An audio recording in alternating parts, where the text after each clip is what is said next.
નમસ્કાર, CB24 news સાથે હું રેશમા આપનું સ્વાગત કરું છું.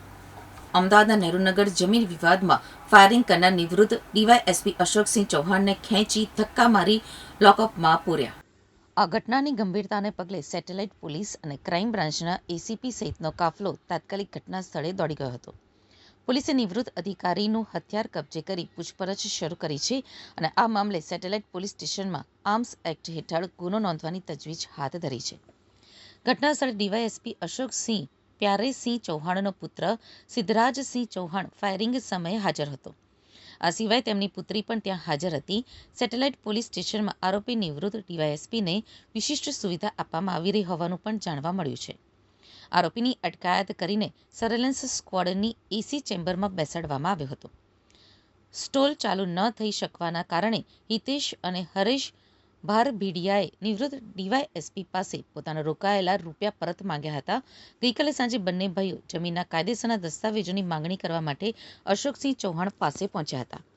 તે સમયે બંને પક્ષો વચ્ચે ઉગ્ર બોલાચાલી અને તકરાર પણ થઈ હતી. આ વિવાદ એટલો વણસ્યો કે નિવૃત્ત ડીવાયએસપી અશોકસિંહ ચૌહાણે આવેશમાં આવીને જાહેરમાં જ બંદૂક કાઢી ગાળાગાળી કરી 5 રાઉન્ડ ફાયરિંગ કરી દીધું. એસીપી SM પટેલ જણાવ્યું હતું કે આ સમગ્ર વિવાદ નહેરુનગર બસ સ્ટોપ પાસે આવેલી એક જમીનના કબજા અને ભાડાના વ્યવહારોને લીધે સર્જાયો હતો. અશોકસિંહ ચૌહાણ પાસેથી હરેશ અને હિતેશ ભારભીડિયાના નામના વ્યક્તિઓએ સ્ટોલ શરૂ કરવા માટે આ જગ્યા ભાડે રાખી હતી. આ જમીનના દસ્તાવેજો અધૂરા હોવાના કારણે અગાઉ અમદાવાદ મ્યુનિસિપલ કોર્પોરેશન દ્વારા નોટિસ આપવામાં આવી હતી, જેને પગલે ત્યાં સ્ટોલ શરૂ થઈ શક્યો નહોતો. ઘટના બાદ તુરંત કાર્યરત થયેલી પોલીસે ઘટના સ્થળ ઉપરથી એક લક્ઝુરિયસ ઓડી કાર મળી આવી હતી. આ ઉપરાંત નિવૃત્ત પોલીસ અધિકારી દ્વારા જાહેરમાં જ આચરવામાં આવેલા આ હિંસક કૃત્યનો એક લાઈવ વિડીયો પણ સામે આવ્યો છે. ક્રાઇમ બ્રાન્ચ અને સ્થાનિક પોલીસે આ વિડીયો અને ટેકનિકલ પુરાવા એકત્રિત કર્યા છે. જમીન ભાડે રાખનાર હિતેશ અને હરેશ ભારભીડિયાને પણ પોલીસ સ્ટેશન બોલાવીને આ મામલે ઊંડાણપૂર્વકની પૂછપરછ હાથ ધરવામાં આવી છે. પોલીસ ધરપકડ કરતા નિવૃત્ત ડીવાયએસપી અશોકસિંહ ચૌહાણનો પાવર જોવા મળ્યો હતો. પોલીસે નિવૃત્ત ડીવાયએસપીને ધક્કા મારીને લોકઅપમાં ધકેલી દીધા હતા. અશોકસિંહ ચૌહાણની દીકરી અને દીકરાની પણ ધરપકડ કરાઈ છે. નિવૃત્ત ડીવાયએસપીએ આક્ષેપ કર્યો છે કે પોલીસે જ સાંઠગાંઠ કરીને મારી માલિકની જમીનમાં ગુંડાઓને ઘુસાડ્યા હતા. આજ રોજ સેટેલાઇટ નહેરુનગર બસ સ્ટેન્ડની પાછળની જગ્યામાં એક ફાયરિંગનો બનાવ બનેલ છે. આમાં જે બનાવ ફાયરિંગનો બન્યો છે એ જગ્યાના વિવાદમાં થયેલો છે અને ફાયરિંગ જે કરનાર છે એ અશોકસિંહ ચૌહાણ રિટાયર્ડ ડીવાયએસપી છે. આ જે અશોકસિંહ ચૌહાણ છે એમની પાસે આ જગ્યાનો કબજો હતો અને એમણે આ જે જગ્યા છે એ હરેશભાઈ અને હિતેશભાઈ ભારભીડિયા કરીને હતા, એમને રેન્ટ ઉપર આપેલી અને આ જે રેન્ટ ઉપર લેનાર છે એમણે અહીંયા સ્ટોલ બનાવેલા અને સ્ટોલ બનાવ્યા પછી એમને આ જે પરમિશન ના મળતા આનો કબજો પાછો અશોકસિંહ ચૌહાણે લીધેલો અને આજે આ લોકો જે હિતેશભાઈ ને હરેશભાઈ ને એ લોકો જે પક્ષ આવેલા અહીંયા, તો એ બાબતે અશોકસિંહ ચૌહાણે અહીંયા એમની પિસ્ટલમાંથી 5 રાઉન્ડ ફાયરિંગ કરેલું છે. આમાં અત્યાર સુધી એવું જાણવા મળેલ છે કે આ જગ્યા જે વિવાદિત છે, અહીંયા જે સ્ટોલ બનાવ્યા એ સ્ટોલ શરૂ ના થતા જેને સ્ટોલ ભાડે રાખ્યા છે એણે આમને જે અશોકસિંહ ચૌહાણ છે એમને ભાડું આપેલું નહીં, એટલે ભાડું ન આપતા એમણે આ જગ્યા પોતાની છે અને તમે ખાલી કરીને જતા રહો એવું જણાવેલું. એટલે સામાવાળાએ એવું કીધેલું કે અમે તમને જે ડિપોઝિટ આપી છે એ ડિપોઝિટને અમારો ખર્ચો પરત કરો તો જ અમે જઈશું. એ બાબતે બંને પક્ષે બોલાચાલી થયેલી અને રિટાયર્ડ ડીવાયએસપી અશોકસિંહ ચૌહાણે એમને જે પિસ્ટલ વેપન હતું એમાંથી 5 રાઉન્ડ ફાયરિંગ કરેલાનું જણાય. હાલ પ્રાથમિક માહિતી મુજબ આ જગ્યા છે એ મૂળ માલિક છે પ્રિયમ મહેતા કરીને છે અને એમાં જે અશોકસિંહ ચૌહાણ છે એમના વડીલોનો કબજો હતો અને આમાં હજુ કોર્ટમાં લિટિગેશન ચાલુ છે. સાહેબ, આ મામલે પોલીસ દ્વારા હવે શું કાર્યવાહી કરાઈ છે? ફરિયાદ દાખલ કરવાની છે, ફરિયાદી કોણ બનશે, શું કાર્યવાહી? આમાં અત્યારે અમે બંને પક્ષનો પોલીસ સ્ટેશન લઈ ગયા છે અને પ્રાથમિક તપાસ ચાલુ છે. આમાં જે કબજેદાર છે એના ઉપર જો ફાયરિંગ થયેલાનું અને બનાવ જાણવા મળશે તો એ લોકોની ફરિયાદ લઈને કાયદેસર કાર્યવાહી કઈ કલમ હેઠળ ગુનો નોંધાયો?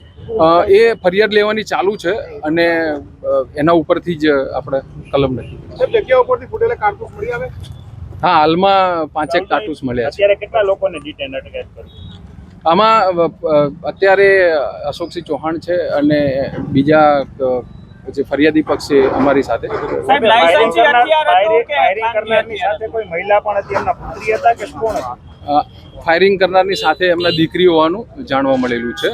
હથિયાર કબજે કરવામાં આવ્યું છે સાહેબ? હથિયાર આ જે ફાયરિંગ કર્યું છે એનું એમની પાસે લાયસન્સ, જે વેપન છે એનું લાયસન્સ એમની જોડે છે એવું અત્યારે જણાવેલ છે. રદ કરવા માટે અરજી કરવામાં આવશે, શું હોય પ્રક્રિયા? ગુનો દાખલ કર્યા પછી એ આગળની કાર્યવાહી કરવામાં આવશે. મારું નામ રૂપા વ્યાસ છે. રૂપાબેન, શું આખી ઘટના બની, કેવી રીતે આ જુઓ? આખી ઘટનામાં તો એવું છે કે અહીંયા વિનસ ગ્રાઉન્ડમાં નાના સ્ટોલ બનાવવાના હતા, નાના સ્ટોલ કે ખાણીપીણીનું બજાર કે પછી ફૂડ બજાર અને કપડાનું માર્કેટ ચાલુ કરવાનું હતું.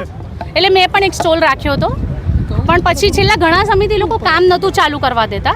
એટલે હું અહીંયા રોજ આવું કે ભાઈ તો તમે લોકો પૈસા લીધા છે, હવે કામ કેમ ચાલુ નથી કરવા દેતા? પણ એ ભાઈ એવું કહે છે કે થશે. પણ હવે આજે એવું થયું કે ભાઈની ઉપર બી જે ભાઈ છે જેને પૈસા દબાયા છે, પૈસા એરો આ લોકોને નથી આપતો, સુમિતભાઈ, અમિતભાઈ અને મુન્નાભાઈને. એટલે આજે એરો પૈસા પણ લઈ લીધા છે અને અહીંયા કામ પણ ચાલુ કરવાની ના પાડે છે. અને આ લોકોએ એને પૈસા આપ્યા છે આ અહીંયા સ્ટોલ ના બધું બનાવવા માટે. એટલે તમને શું વાત કરી હતી પહેલા, ત્યારબાદ તમે પૈસા આપ્યા, આખી વિગતે થોડી વાત કરો.